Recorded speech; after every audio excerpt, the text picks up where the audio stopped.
Senua finds a unique courage to keep pushing forwards on her quest, no matter what.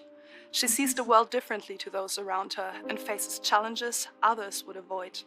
When driven so strongly by one powerful purpose, she will do anything to rid the world of the darkness. This is her life's mission, and she will not stop until she fulfills her quest. My name is Eddie, and I have lived with psychosis for most of my life. To me, psychosis means living in a different reality. A reality that isn't shared with other people. Often living with psychosis is dark and miserable. While experiencing psychosis, I've got to hear the voice of God, the opposite, seen and spoken with angels, and been to hell itself. Recovery college and peer support really did turn my life around. I thought I would never get better, and yet here I am.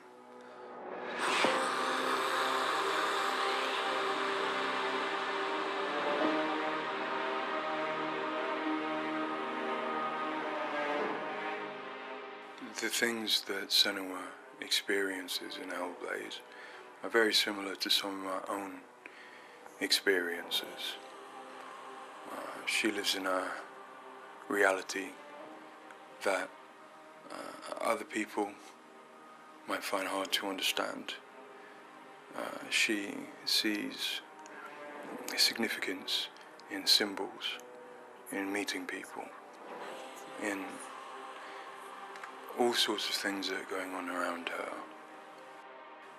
Senua is experiencing an altered state of reality which would be very hard to understand without having experienced it yourself or playing HellBlade. Lost soul who fought through hell to find us. You were lost. Not anymore. Are you ready for what you will find here? It's difficult saying that it's an illness, that it's not real. Of course, to me, it is. And of course, to Senua, it is. And that's what's driving her to do these amazing feats of courage, to overcome pain and exhaustion, to do what she knows she must. All the rage. All the fear. Everything I've seen. Everything I've done has led me to this place. We've come so far, not far enough. Say it. You are ready. Tell them. In Senua's saga HellBlade 2, we tell the second part of the story of Senua, a Celtic warrior who, like Eddie, has experiences of psychosis, seeing the world in a unique way and existing in a reality unshared by others. At a surface level, this manifests for Senua in seeing things that others don't, hearing things that others don't, and having unique beliefs about the world. My name's Paul Fletcher. I'm a psychiatrist and a professor of neuroscience at the University of Cambridge, and I've been working with the Ninja Theory team on HellBlade and other projects for several years now. I am a clinical doctor, but have also added research and teaching to my role, and in all three areas I'm especially interested in the human brain and how it strives to make sense of the world, which is complex and changing all the time. The lake. Like a mirror.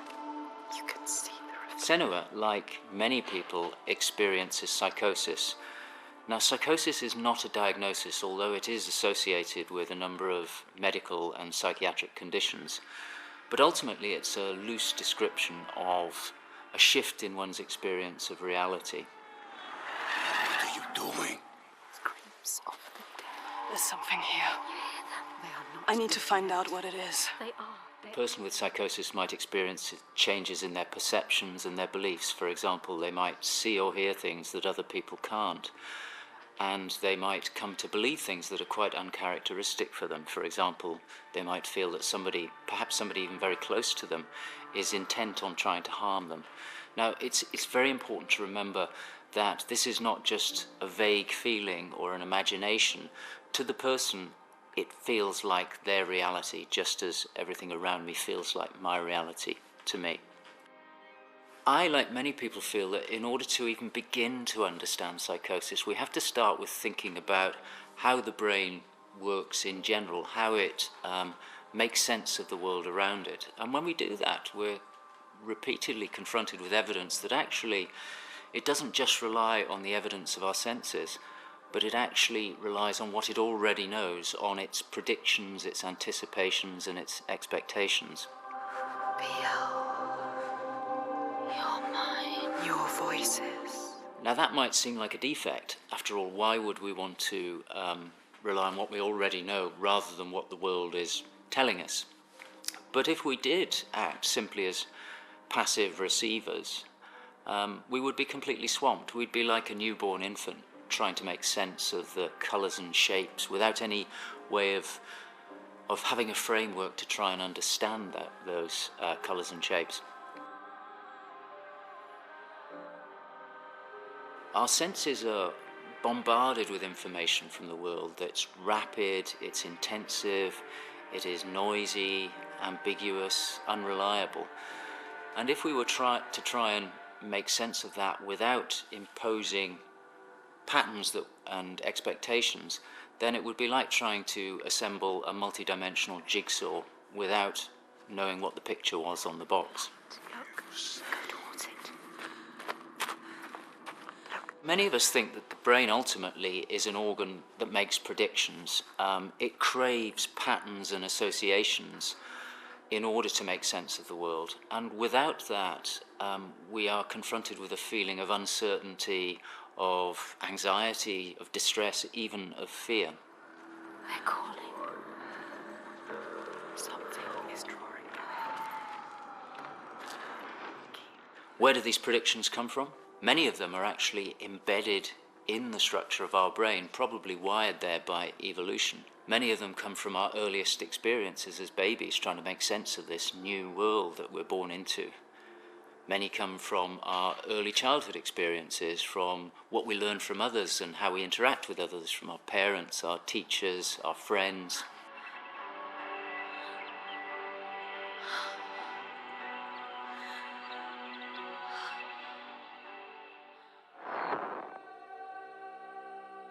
We all have a feeling that we're directly in contact with an objective reality, but it's probably the case that what we experience as our constructed model of the world is a blend of the evidence of our senses, but also what we are predicting or expecting from the world. So this blend exists in a very fine and delicate balance, and the weighting of that balance probably varies a great deal across different individuals. But crucially, this balance is what determines how we experience and interpret and act upon the world. And some of them are embedded in shared experiences with others, our society, our culture, our arts, even our religions and our mythologies. So for the most part, this works very well for us and enables us to make sense of the world, but it's also, being a delicate balance, it can be shifted, and it's very easy, even under the most normal day-to-day circumstances, to deviate from objective reality. A good example of this is the hollow mask illusion. All of us are familiar with a mask. We know that it depicts a face and that the inside is hollow. But when we see the mask rotating round and we see the hollow side, there is a deeper prediction, probably embedded in our brain, that facial features tend not to be hollow, that they stick out. And this deeper prediction can override our knowledge that the mask is hollow and make us actually perceive the face as sticking out at us. Despite what we know, the deeper predictions will override this. So for me and many in my field, perceptual illusions like this, which are very common, are really interesting because they tell us something fundamentally about how the brain is making sense of reality using its predictions. But more than that, for me, it's very interesting because it begins to give us a sense of how psychosis might begin to emerge. Psychosis is this experience of an altered internal construction of one's reality. And it seems feasible that this is dependent upon this balance I've talked about between predictions and evidence. And it is probably the case that some people tend to weight their predictions more heavily. This, in many circumstances, is advantageous because it means that they can discern patterns and associations that perhaps other people can't. But if that balance was shifted further by different circumstances, then it may well be that they begin to construct a reality that doesn't accord with the world around them. What might cause that shift? Well, a number of things. It could be caused by stress, sleep deprivation. It could be caused by illness, neurochemical disturbances. It's also the case that our experience will change how we predict things. So a very profound experience, for example, of trauma, could powerfully change the way in which we make predictions about the world and shift us from this delicate balance into a state of psychosis. In the case of Senua, we know that from an early age she was able to discern patterns and associations that perhaps other people couldn't. And on top of that, her childhood and adolescence had a number of traumas in it. Her father was abusive and he accused her of being the cause of evil and darkness. Her mother, who had the same capabilities as she did, was actually sacrificed for the same reason. And in addition, her village was attacked by Vikings and her lover was brutally killed.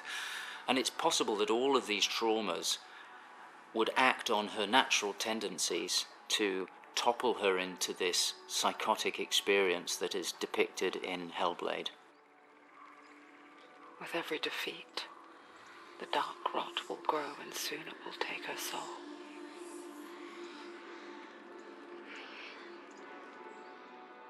In HellBlade Senua's Sacrifice, we find Senua discovering and understanding her experiences.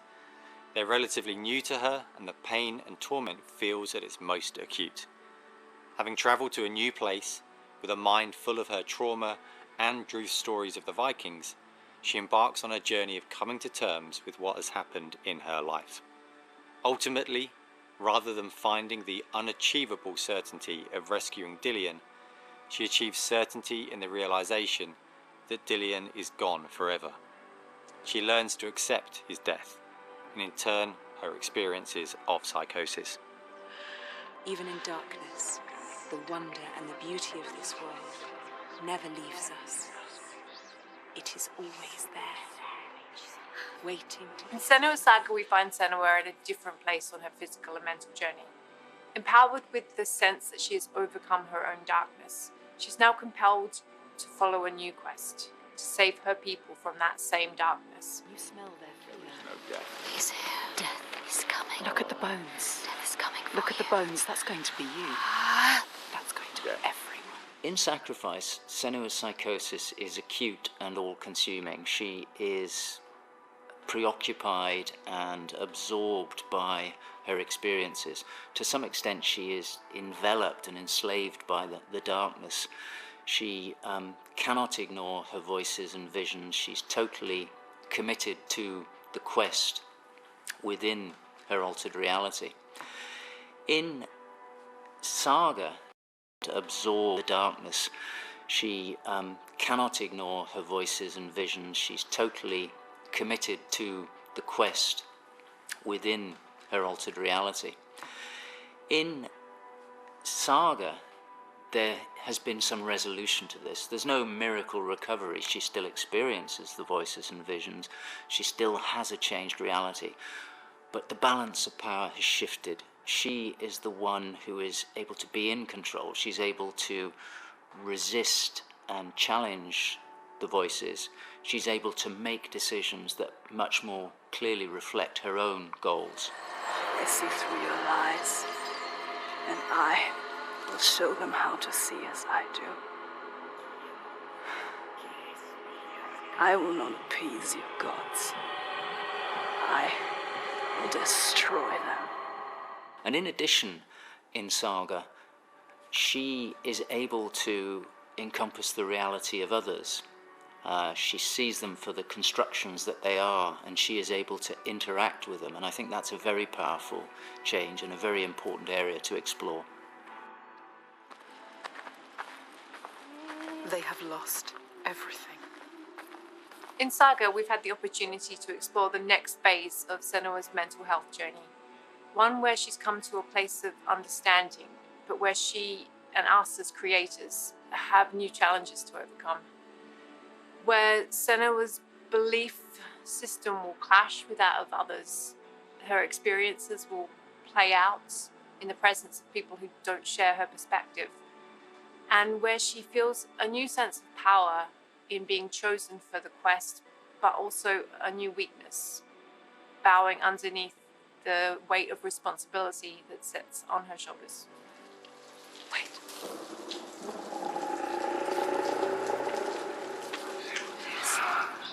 In Saga, we have once again utilized binaural audio to bring Senua's voices to life.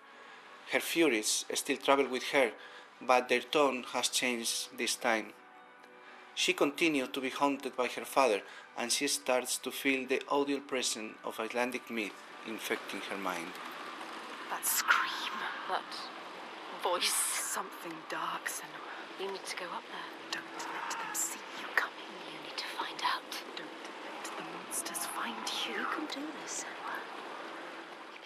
To hear the world as Senua does, we spend time with people with lived experiences of psychosis, and also with Paul Fletcher. This made a strong basis of what it is to hear voices, what they say, how they sound, how they change or react to external stimulus. And this paired with all we learned from the first game, HellBlade Senua Sacrifice, led us to create Senua's own sonic version of reality. To me, it's a privilege to sit in a room to play our game, and as we progress, hear their comments, thoughts and suggestions. Each one provides a different perspective, and I find especially inspiring and humbling to hear from Eddie his own experiences. Especially, I find he has a way of putting very complex emotions, situations, in a very simple yet poetic way, and it's really inspiring for me when I'm thinking in Senua's journey. We use binaural audio to bring 3D space in the headphones. This allows to experience the voice hearing and other sounds with a physical sense. Also extremely important is the performance of the voices, and for that we have been collaborating with Helen and Abby, our Furies. They are the most prominent voices of Senua. The way we perform is important as well, allowing for freedom, movement, creative input from Helen and Abby, and also important to have with them conversation and spend time talking about the journey of our character.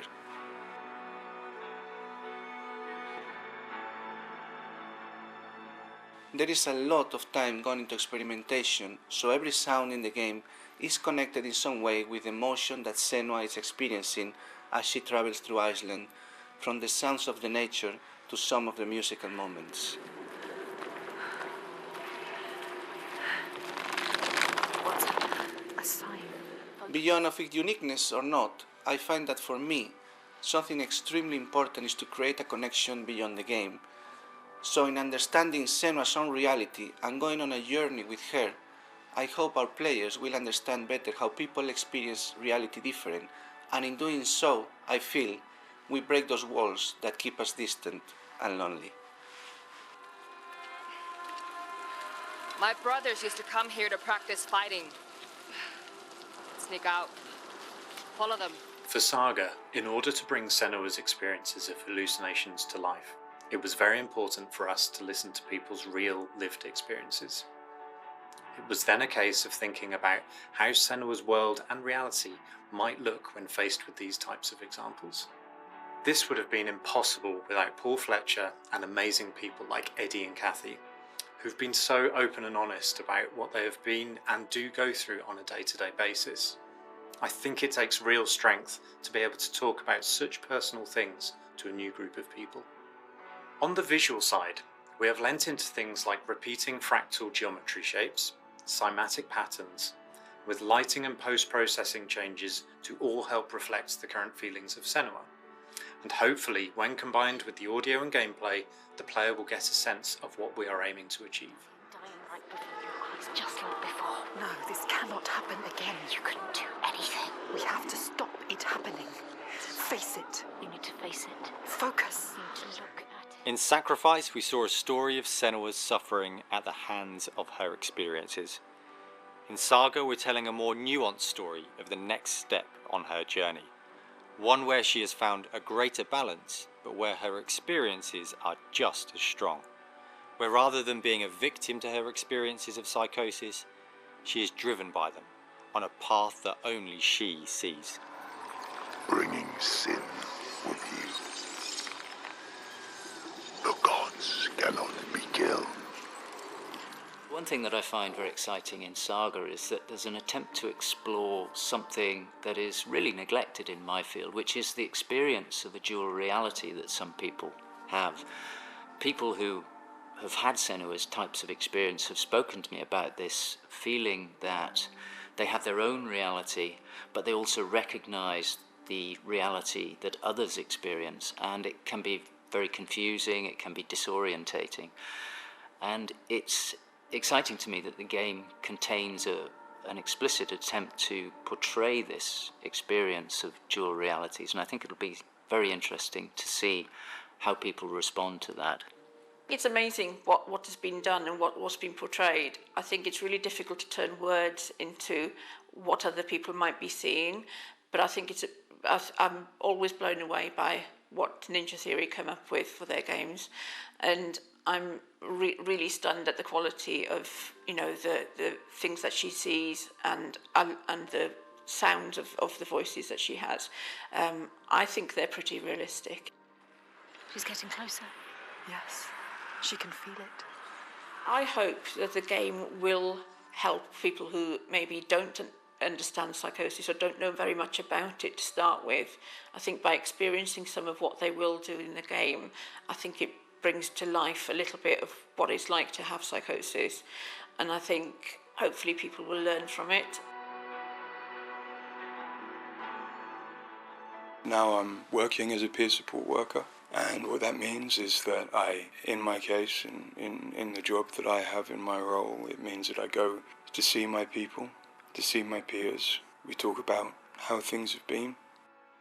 The way that HellBlade has captured the experience of psychosis is nothing like I've ever seen before, in terms of its realism, in terms of its fairness to people like me.